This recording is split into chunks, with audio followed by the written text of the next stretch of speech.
আপনারা জানেন, আমাদের বলা লাগবে না, আপনার রাস্তায় হাঁটতে গেলে দুনিয়ার অনিয়ম, কোনো অফিসে যাবেন দুনিয়ার অনিয়ম, বাজারে যাবেন মাছ কিনতে পারবেন না, মাছে বিভিন্ন রকমের ওষুধ দেওয়া, আপনি চাইলে একটা আপেল কিনে খেতে পারবেন না, সেই আপেলের মধ্যে প্রবলেম, আপনি চাইলে একটা পেঁপে কিনে খেতে পারবেন না, পেঁপের গাছে ইনজেকশন দেওয়া হয়।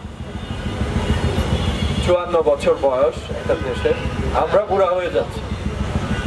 জানি না এই বাংলাদেশ কবে ঠিক হবে, কবে নাগাদ সেই রকম একজন দেশ শাসক আসবে বাংলাদেশকে ঠিক করার জন্য। বাংলাদেশ সুন্দর হবে, সুস্থ একটা দেশ হবে। রাস্তা দিয়ে হাঁটার সময় উপর থেকে কিছু মাথার উপর পড়ে ছোট ছোট দুটো বাচ্চার বাবা মারা যাবে না, আমরা কবে দেখতে পারবো?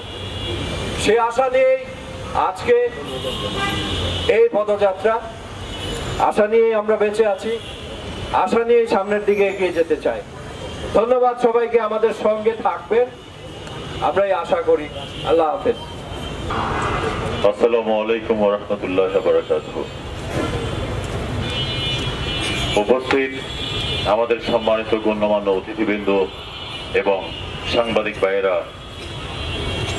এবং সামাজিক মঞ্চের আমার প্রিয় সাথী যোদ্ধা ভাই ও বোনেরা, আজকে আমরা এমন একটা সময় এসে দাঁড়িয়েছি, স্বাধীনতার 54 বছর পরে একটি সামাজিক মঞ্চ সংগঠন তৈরি করতে বাধ্য হয়েছি এদেশে কে দুর্নীতি মুক্ত একটি বাংলাদেশ তৈরি করার জন্য, আগামী প্রজন্মকে উপহার দেওয়ার জন্য।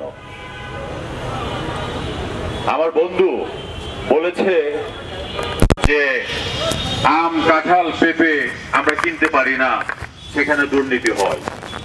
আম কাঁঠাল পেঁপে তো অনেক দূরের কথা, আমি বলি মিনারেল ওয়াটার যেটা আমরা খাই সেটাও পিওর মিনারেল ওয়াটার না। যে দেশে পানি খাই আমরা, যে পানিটা খাই সেটা মধ্যে দুর্নীতি করা হয়, প্রত্যেকটা অফিসে দুর্নীতি করা হয়, সরকারি অফিসে দুর্নীতি করা হয়, বেসরকারি অফিসে দুর্নীতি করা হয়। কেন করা হয়? এই স্বাধীনতার 54 বছর পরে অপরাজনৈতিক চর্চা হয়েছে আমাদের দেশে। আমাদের দেশের রাজনৈতিক নেতারা দেশের সেবক হিসেবে কাজ করেনি, আমাদেরকে তাদের দাস বানিয়ে রেখেছে। আগামী নির্বাচনে আমাদের সামাজিক মঞ্চ থেকে আমরা যাতে করে সঠিক রাজনৈতিক ব্যক্তিত্ব তৈরি করা হয় সে ব্যাপারেও দেশের জনগণকে উদ্বুদ্ধ করব, বলবো যে রাজনৈতিক নেতা হলে আমাদের জন্য ভালো হবে, দুর্নীতি মুক্ত হবে। আর এই পদযাত্রা ঢাকা শহরের এই ধানমন্ডি থেকে শুরু হয়েছে। ইনশাআল্লাহ আমরা এই পদযাত্রা সারা বাংলাদেশের আনাচে কানাচে তৈরি করব ভবিষ্যতে ইনশাআল্লাহ। আমরা অন্যায়ের বিরুদ্ধে যারা কথা বলতে চায়, সাহসের জন্য কথা বলতে পারে না, তাদেরকে এই সামাজিক মঞ্চের মাধ্যমে ঐক্য করে আমরা সবাই আমাদের কণ্ঠে অন্যায়ের বিরুদ্ধে কথা বলার জন্য ঐক্য তৈরি করব। বাংলাদেশ দুর্নীতিমুক্ত হোক, বাংলাদেশ সত্য এবং ন্যায়ের